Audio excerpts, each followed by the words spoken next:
Il y a des discussions un peu sur Facebook sur les décisions qu'on a prises durant notre congrès. Entre autres, il y a Alexandre Leduc, de Québec solidaire, qui a mentionné le fait que une des différences fondamentales entre le Québec et la Catalogne, c'est l'idée qu'ici, au moins théoriquement, on peut faire un référendum. Donc, d'adopter une démarche catalane, dans la mesure où, en Catalogne même, ils auraient souhaité faire un référendum, mais ils ne l'ont pas fait, mais nous, on peut le faire. Donc là, il voyait une certaine incohérence. Je trouve que ce n'est pas une mauvaise critique, ça pousse à réflexion. Cependant, je pense que l'enseignement de 95 nous montre aussi que le gouvernement fédéral, s'il nous a laissé, disons, faire un référendum, a triché dans ce même référendum-là. Donc, à moins qu'on réussisse à obtenir des garanties comme en Écosse, qu'il n'y aura pas ce genre de tricherie-là, même en Écosse, il faudrait être certain qu'il n'y a pas eu de tricherie du tout. Là. Mais en tout cas, à moins qu'on soit capable d'obtenir des garanties que ce référendum-là va être tenu selon des critères démocratiques stricts, ce qui n'a pas été le cas en 95 puis peut-être pas non plus en 80, à ce moment-là, on obtient une genre de justification pour les bouges dans la démarche catalane.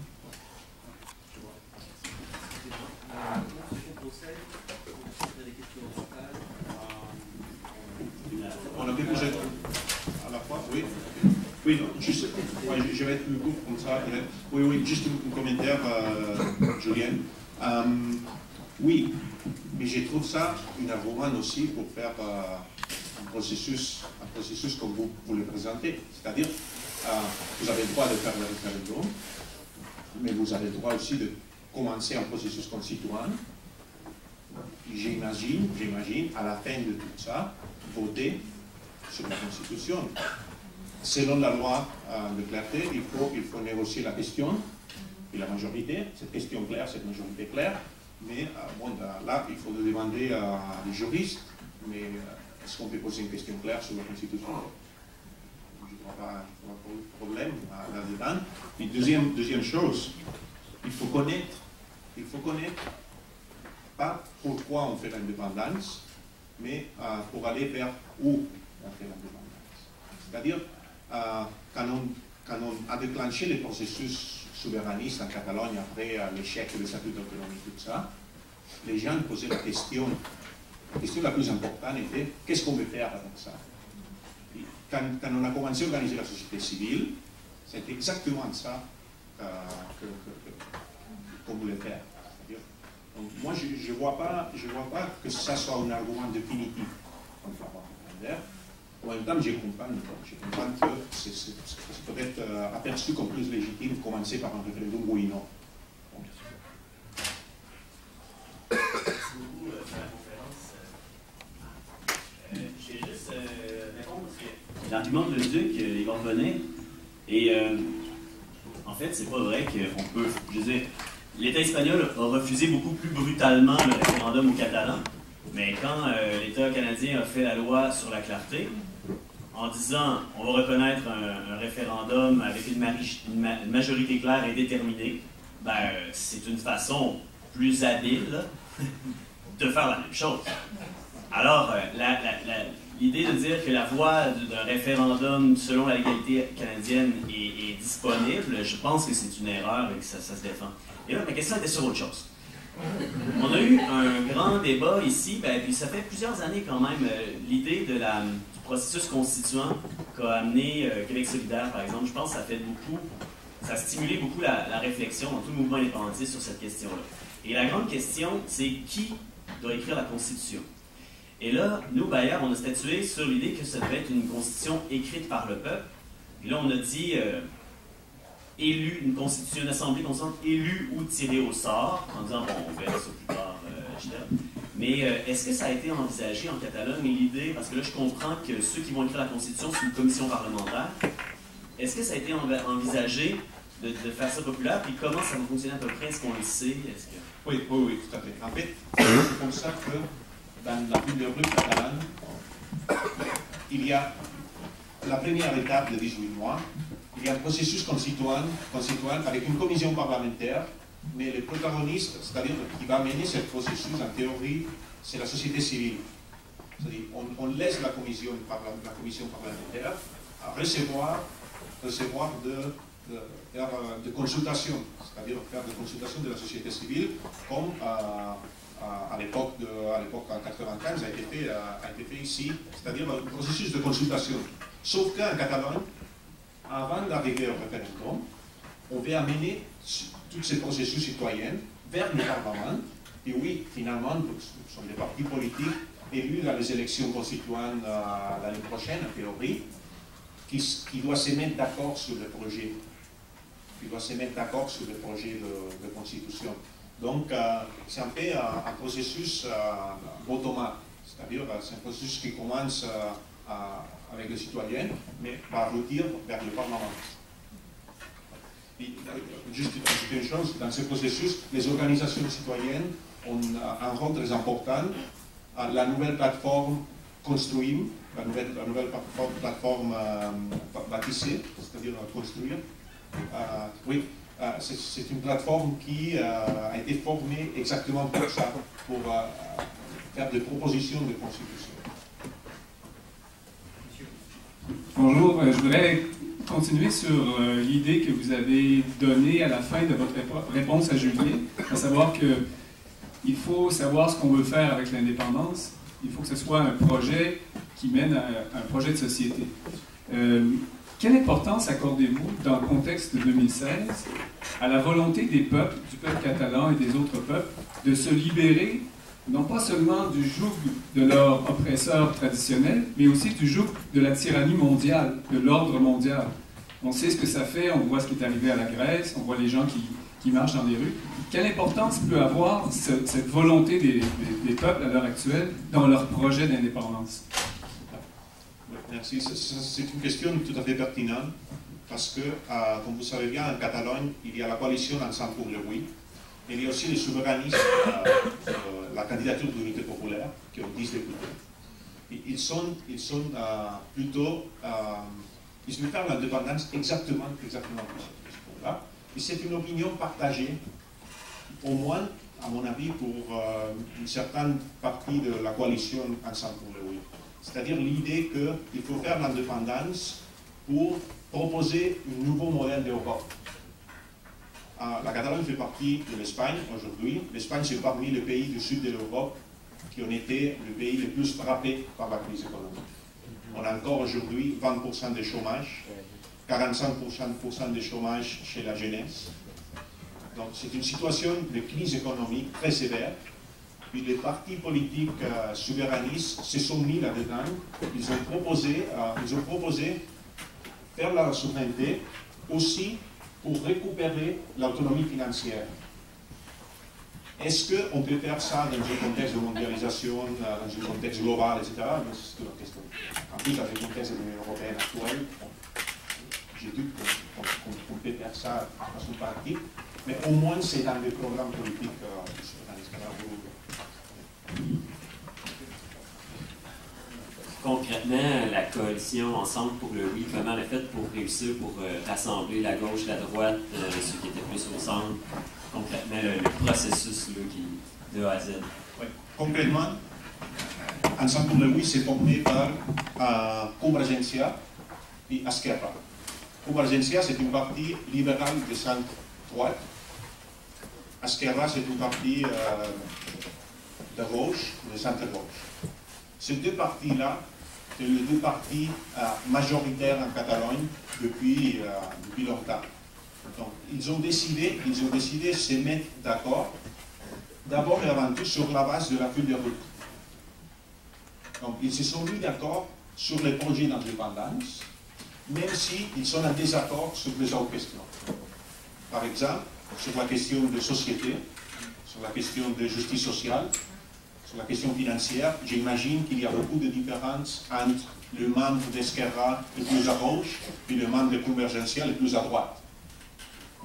Par exemple, le conseiller politique de Convergencia, Xavier Sala i Martín, qui est un intellectuel néolibéral, un intellectuel de la privatisation. C'est ça qu'il a proposé de privatiser, etc.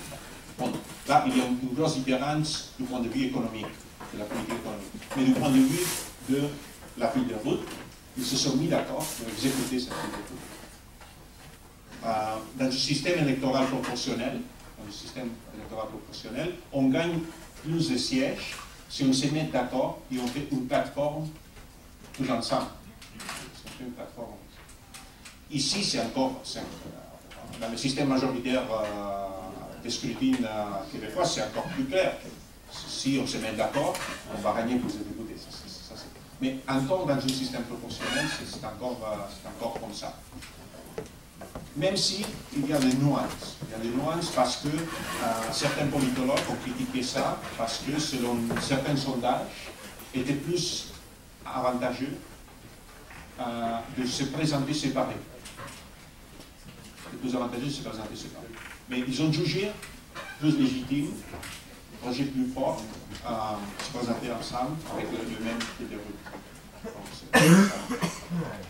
La négociation, je pourrais vous raconter la négociation pour faire cette plateforme, mais très vrai, qui a mis à la table ces deux parties-là a été la société civile. C'est-à-dire les leaders des organisations de la société civile. On pris l'oreille de chaque politicien, on dit, vous devrez vous asseoir ici et accorder une plateforme demain. On va vous surveiller. Ils ont réussi là.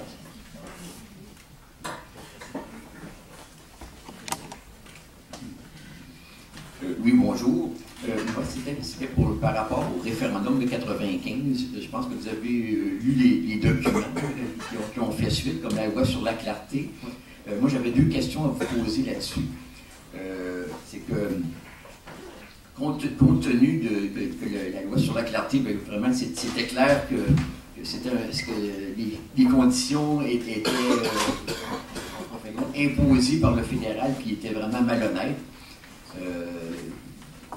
À ce moment-là, est-ce que vous considérez que vraiment la loi sur la clarté fédérale, justement, que Jean Chrétien avait présenté, vraiment que c'est clair que c'était pas équitable pour les deux parties, pour le oui et pour le non. Puis deuxièmement, est-ce que le Québec aurait pu, en fin de compte, demander, porter ça au niveau international pour contester cette loi-là? Moi, messieurs, je ne vais pas vous répondre à votre question. Je ne suis pas juriste, je ne suis pas vraiment là-dedans. Juste des commentaires. Si on parle de la loi sur la clarté de 2001, là, vous êtes là-dedans. Et à mon avis, c'est compliqué d'en sortir. Mais vous avez le droit encore de faire ce référendum, puis accorder la question avec Ottawa. Il y a le précédent écossais. Puis j'imagine qu'avec le précédent écossais, c'est vraiment difficile de rejeter un accord, de refuser, négocier cette question-là. Ça, c'est mon premier commentaire. Mon deuxième commentaire, au moins l'expérience de la Catalogne sur le plan international, c'est pas très encourageant. C'est-à-dire, quand on parle de faire l'indépendance, les autres pays, franchement, ils essayent de garder cette diplomatie hyper froide. Il y en a qui sont plus enthousiastes pour le gouvernement espagnol. Il y a certains ministres de la Lituanie et de l'Estonie qui ont dit vous avez le droit de faire l'indépendance, mais ils ne se sont pas trop mêlés là-dedans. On a aussi comme nouvelle référence la décision de la Cour internationale de justice sur le Kosovo. Donc il n'y a rien qui empêche à la loi internationale de faire l'indépendance. On connaît ça. On ne connaissait pas le en 2001, on ne connaissait pas ça en 1995. Mais après ça, je vous invite à poser la question à un avocat, à une personne qui connaît bien la loi. Oui, bonjour. Moi, je voulais connaître votre avis sur l'idée selon laquelle on invite des observateurs internationaux pour superviser l'élection référendaire dans le but d'éviter le plus possible toute tentative de fraude électorale. Oui. Ça, je trouve ça une manière de donner une légitimité plus grande au processus démocratique. C'est-à-dire, quand on pense à la légitimité, en général, on pense à les numéros, on pense d'une manière quantitative. Mais la légitimité vient de plusieurs sources. C'est une source de légitimité les lieux des autres pays, c'est-à-dire le regard des autres pays.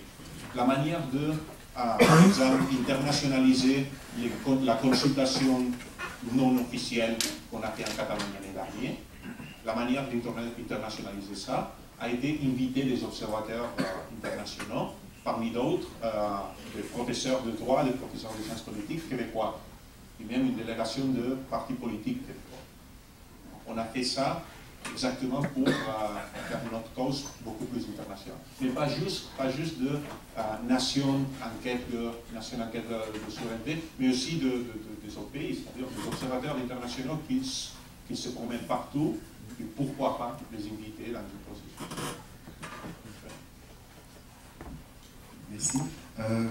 Dans plusieurs cercles indépendantistes québécois, il y a une idée très tenace à l'effet que l'indépendance est ni à gauche ni à droite, mais en avant, ou une autre formulation, c'est avant d'être à gauche ou à droite, il faut être.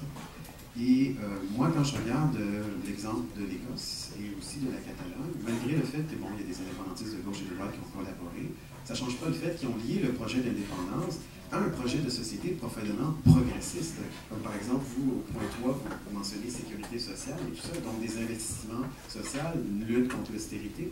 Donc, et je me rappelle, il y avait une indépendantiste écossaise qui disait, si nous, on avait choisi de présenter l'indépendance comme étant neutre, comme étant ni à gauche ni à droite, ça n'aurait intéressé pratiquement personne. C'est vraiment le fait d'avoir lié le projet d'indépendance à un projet profondément progressiste qui a mobilisé les gens, qui a frappé l'imaginaire des gens. Donc, la question pour vous, c'est qu'est-ce que vous répondez à ces gens-là qui disent qu'il faut présenter l'indépendance comme étant neutre, comme étant ni à gauche ni à droite? C'est une très bonne question. Vous avez déjà mentionné, vous avez déjà dit la réponse. La réponse, c'est le processus constituant. C'est-à-dire, quand le processus proposé par le parti politique catalan, par exemple pour le oui, a failli d'échouer, a été à cause que l'autre parti souverainiste, la CUP, qui est plus à gauche, ils n'étaient pas d'accord à mettre un candidat, Artur Mas, l'ancien président catalan, ils n'étaient pas d'accord à élire les candidats parce qu'il était trop à droite.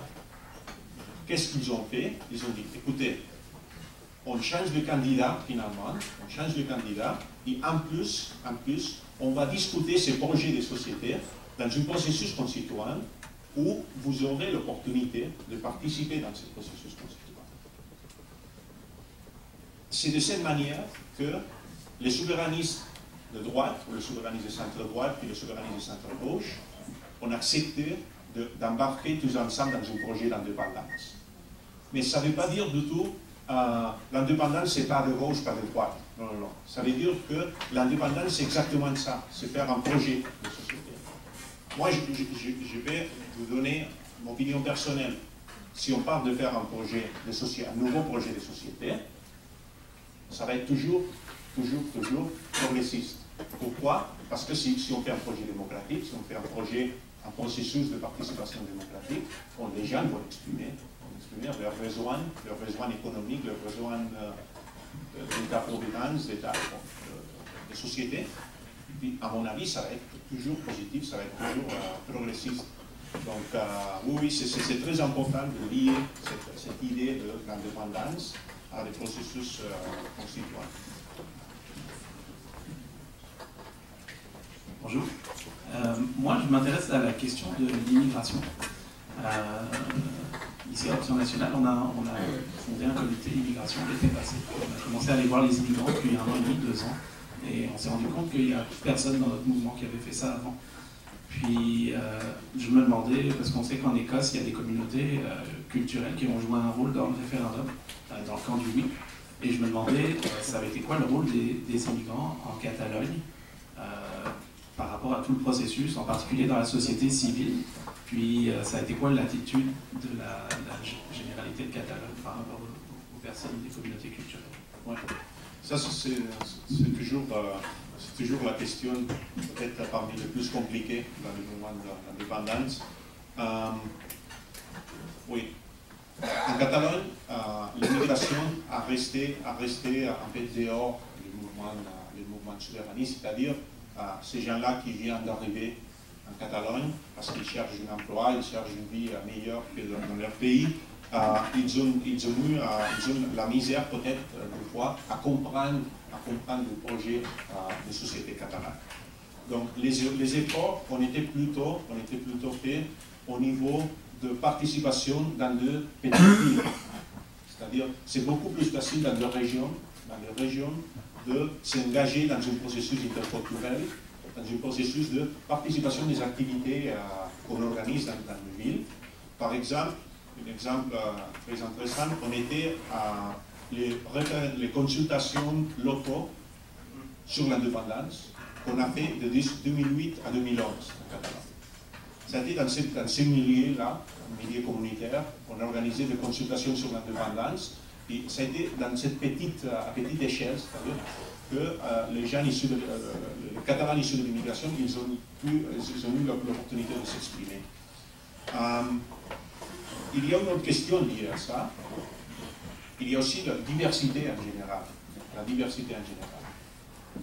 En Catalogne, vous savez bien, la moitié des Catalans sont hispanophones. Donc, on a aussi fait des efforts pour essayer de détacher la souveraineté, les projets souverainistes, d'une ancienne manière de comprendre l'indépendance, qui était une manière trop liée à la langue catalane, à l'ethnicité catalane, à la culture catalane. La question identitaire, même si demeure les facteurs les plus importants pour expliquer le oui ou le non pour l'indépendance, en Catalogne, on a essayé de détacher cette question-là du projet souverainiste. Exemple, les deux leaders les plus importants, les deux chefs politiques les plus importants dans le centre pour le oui, ils défendent une Catalogne indépendante avec la langue espagnole comme langue officielle. Avec la langue espagnole comme langue officielle de la Catalogne. Pourquoi? La plupart des Catalans sont des hispanophones, viennent d'une famille d'hispanophones, et tous les Catalans sont bilingues en espagnol. Tous les catalanophones sont bilingues en espagnol. Donc, c'est hors question que l'espagnol doit faire partie de ça. En plus, il y a eu même des associations souverainistes qui ont essayé de proposer la souveraineté du point de vue hispanophone. Par exemple, l'association Sumate, une part 3, fait partie de ça. C'est une association d'hispanophones pour l'indépendance. C'est comme si au Québec, il y avait une association d'anglophones pour l'indépendance. Je ne sais pas s'il y en a, mais... Donc, cette question-là, c'est une question qu'on s'est posée et qu'il faut faire attention à.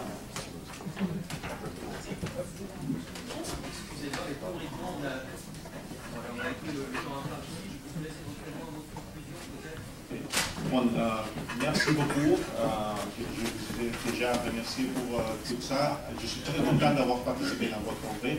Je vous souhaite une belle fin de journée. Et je vous souhaite aussi que donc, votre projet continue en avant, continue à se faire. Et je vais finir avec les mots que mes amis québécois m'ont enseigné à m'arriver au Québec. Nous va.